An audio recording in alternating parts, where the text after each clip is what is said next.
Howdy folks, welcome back. If you happen to be new, don't forget to subscribe while you're here, yada yada yada. Today, I'm doing some work on a Yamaha XS400.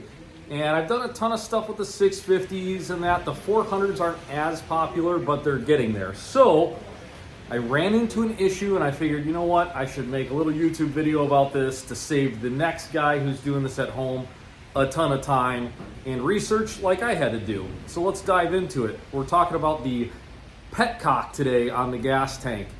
The Petcocks on these, if you go on eBay and order one, it will not fit. It says that it fits.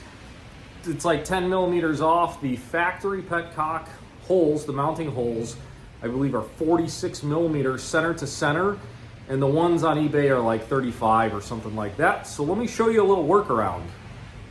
So here's the bike here, and like I said, we're doing a few things to it. Got the wheels off for powder coat, and just some minor stuff. We already did the electronics and gauges and that, but Petcock. So factory Petcock, no good, leaking, and it's a vacuum operated setup, which I'm not a huge fan of.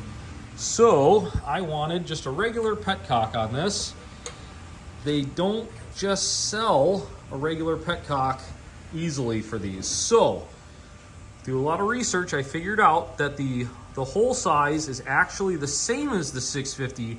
The big difference is it hits the tank here. So this Petcock right here, you can get from XS400.com, and I'll put a link in the description.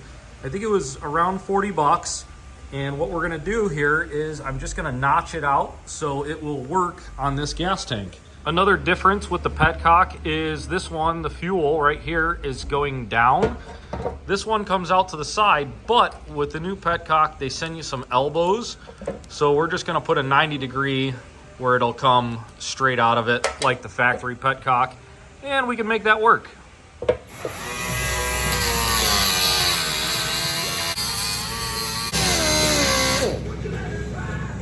That'll work. And with a little grinder magic, you can see we got a nice fitting Petcock now. Don't mind this little chip in the paint. This tank was, I think, painted on somebody's porch with rattle cans, so it needs a little love anyways. But at least now the Petcock won't leak and it functions. All right, ladies and gents, I hope this little video helped you if you're working on a Yamaha. Like I said, I had to do a bit of research to figure all this stuff out, and if somebody had just made a YouTube video, it would have saved me like an hour. So, XS400, XS650 Petcock, slight modification, but it will work.